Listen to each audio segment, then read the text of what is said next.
Journée historique à Dogézé où le calumet de la paix a été fumé entre deux familles rivales.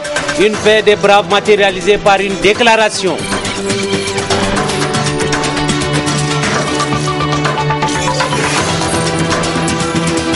Plus de gagnants du jeu Million INA d'Orange Niger, illustration à travers le tirage au sort de ce matin avec un énième gagnant.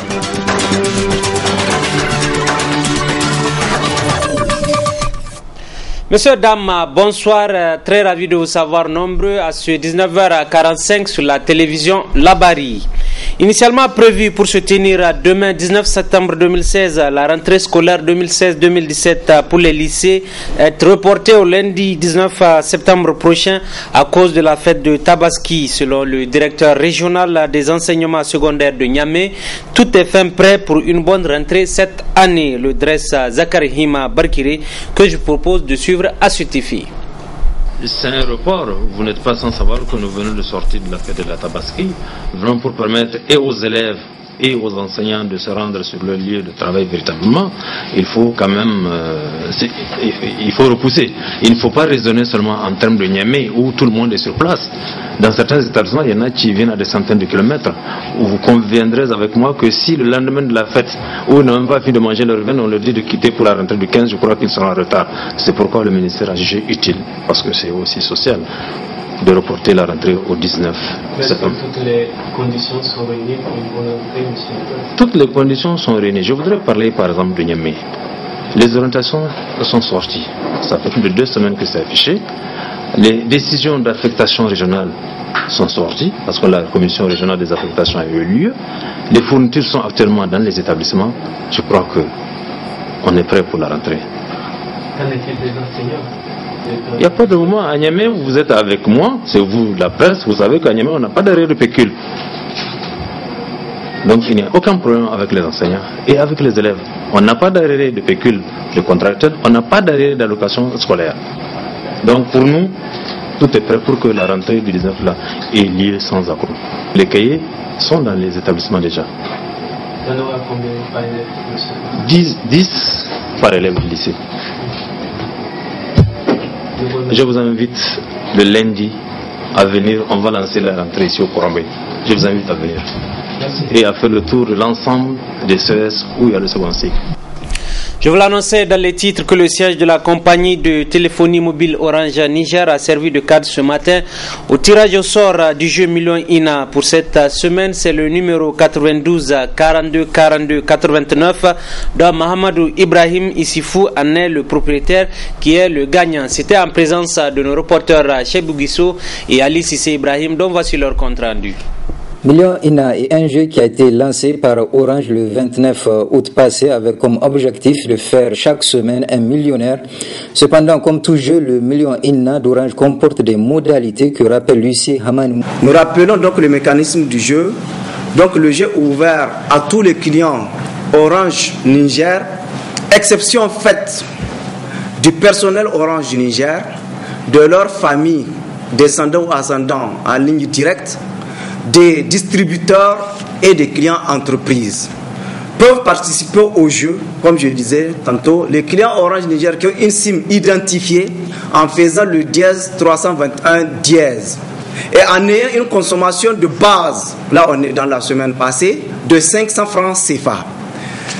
Donc pour les semaines à venir, ça veut dire cette semaine, ce sont les clients Orange Niger qui ont fait un bond de 30% de leur consommation de la semaine passée. Donc ceux qui ont consommé cette semaine 30% de leur consommation de la semaine passée sont éligibles au jeu donc ou bien au tirage d'aujourd'hui.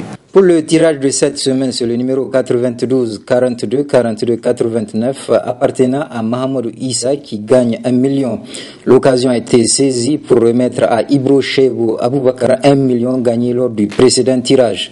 Saïd Aouko, directeur marketing et communication, de réaffirmer l'engagement d'Orange de faire gagner le maximum à ses clients. Ce jeu est une réalité, c'est une promesse que nous avons faite et nous venons de l'honorer.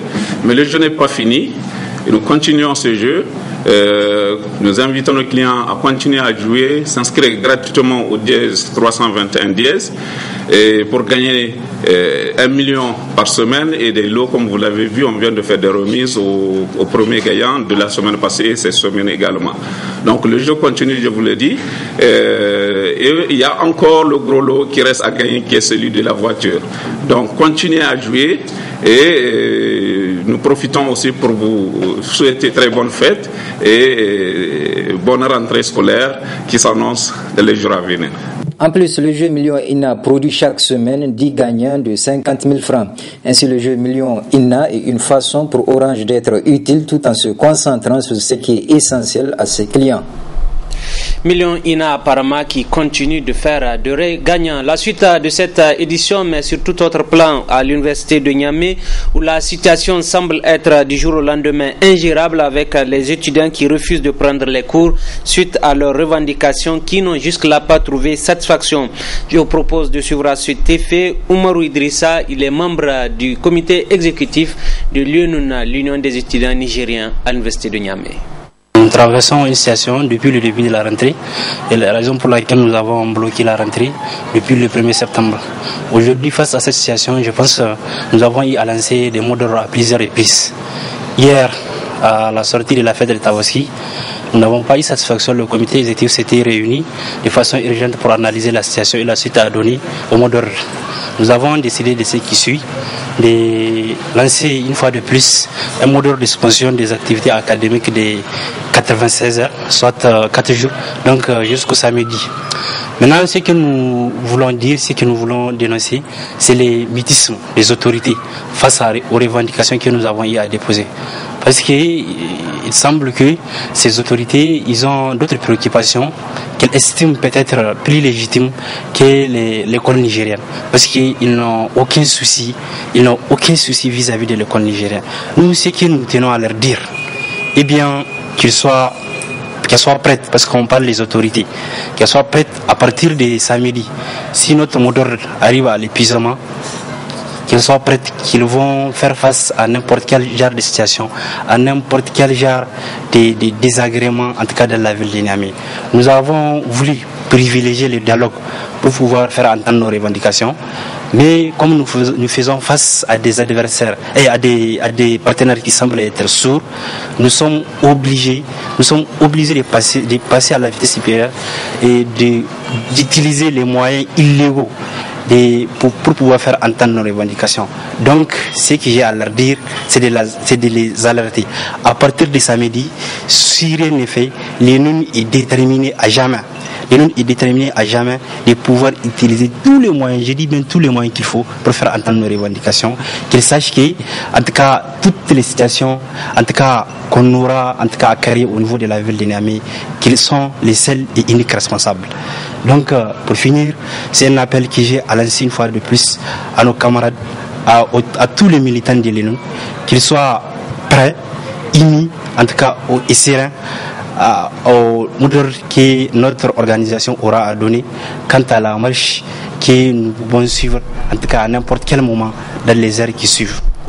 Également, je vous l'annonçais dans les titres que la paix est celle des braves, que la présente journée sera inscrite dans les annales de l'histoire de ce village, car après 4 ans de division des deux principales familles du village de Goguézé, les jeunes de ce village ont annoncé la réconciliation de ces familles rivales à travers une déclaration rendue publique ce matin. Témoins oculaires d'un tel événement, ce sont nos envoyés spéciaux Halidou Bourema et Nasser Dantoufou, dont voici le compte rendu.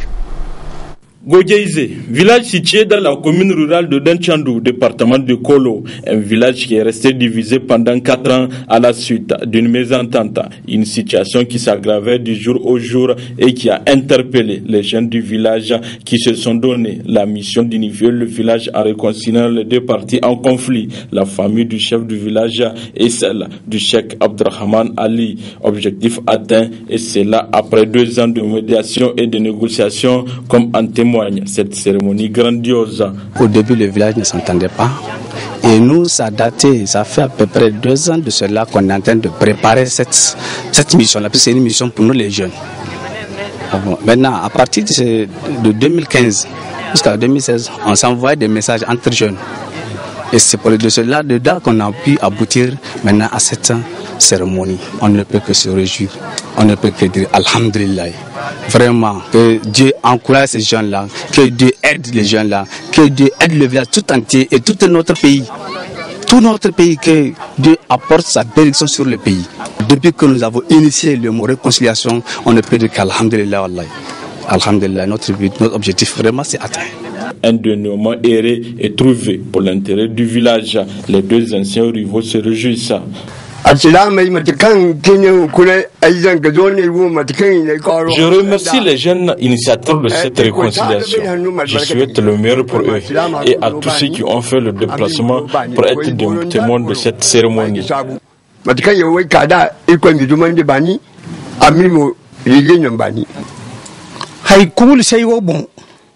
Aujourd'hui, je suis fier de ces jeunes. La paix, c'est le pilier de tout développement. La religion également nous enseigne la paix. Et merci à ces jeunes et surtout aux chefs de village.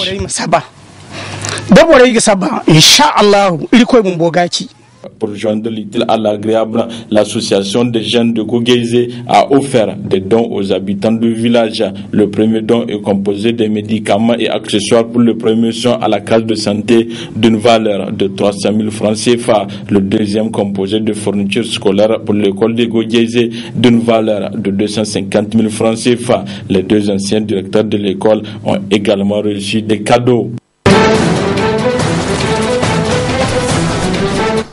Page internationale de cette édition, les oreilles de l'ex-premier ministre britannique David Cameron doivent siffler, tout d'ailleurs comme celle de l'ancien président français Nicolas Sarkozy, car les parlementaires du Royaume-Uni mettent en cause la décision de Londres et de Paris d'intervenir en Libye il y a 5 ans, un pays en plein chaos. Philippe Andiradimana. Septembre 2011, Kadhafi vaincu. David Cameron, aux côtés de Nicolas Sarkozy, est porté en triomphe par les habitants de Benghazi. 5 ans après, l'ex-premier ministre britannique est rattrapé par l'intervention militaire en Libye. Un rapport parlementaire dénonce l'absence de stratégie cohérente. La décision initiale d'intervenir a été prise à partir d'informations inadéquates concernant la menace sur Benghazi. Nous nous sommes alignés sur l'agenda français et c'est devenu une initiative personnelle du Premier ministre Cameron et du président Sarkozy. Au lendemain de sa démission en tant que député britannique, David Cameron est accusé d'avoir recherché avant tout la chute du dictateur libyen, plutôt que la protection des civils, sans tenir compte des conséquences et de la menace des djihadistes.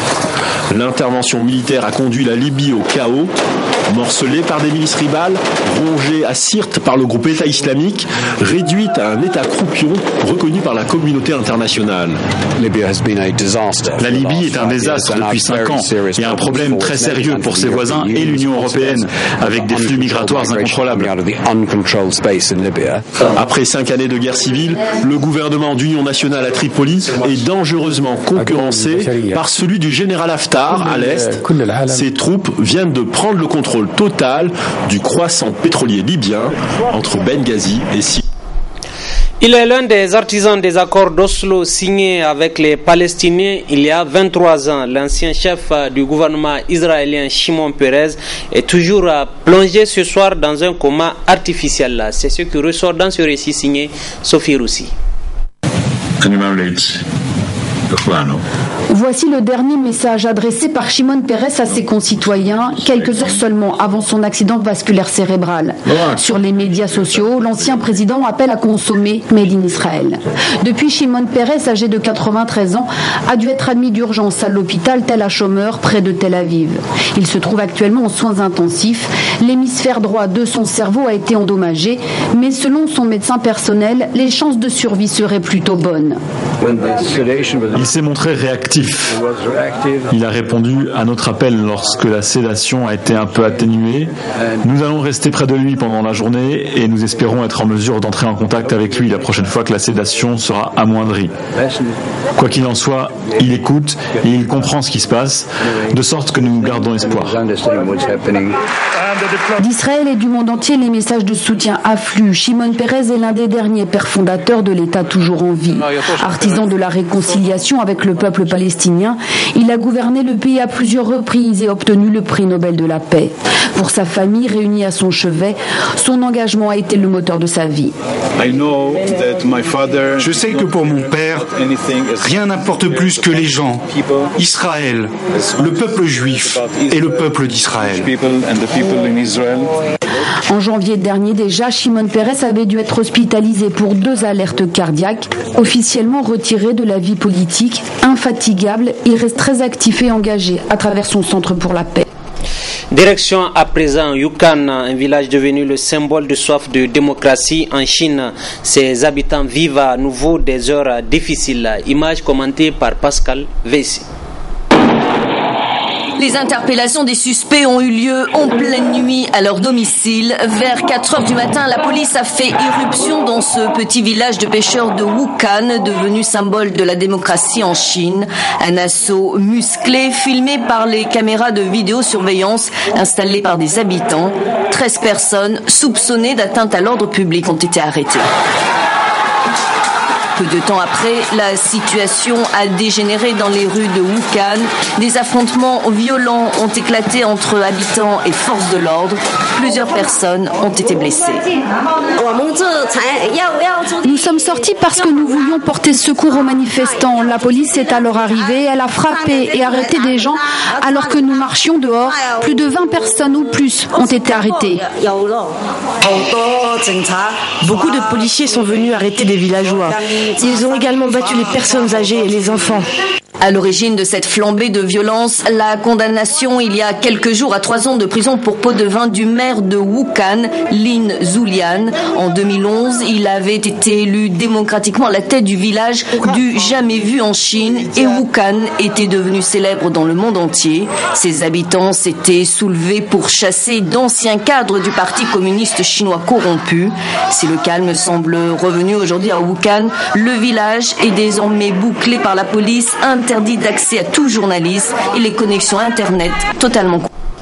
Des nouvelles à présent de Felisa Lilesa, ce marathonien éthiopien qui avait en plein Jeux Olympiques de Rio dénoncé la répression en cours dans son pays, l'Éthiopie. L'athlète est aujourd'hui en exil aux États-Unis. Le récit est signé Pascal Acha. Bras croisés au-dessus de la tête à Washington lors de sa première conférence de presse. Le même geste symbolique qui avait fait le tour du monde à Rio, lorsque Feiza Lilesa franchissait deuxième la ligne d'arrivée. Le coureur de fond, réfugié depuis aux États-Unis, dénonce la situation dramatique que vivent des milliers d'opposants dans son pays, l'Éthiopie. Le gouvernement a ouvert le feu sur des manifestants pacifiques qui défendaient leurs droits.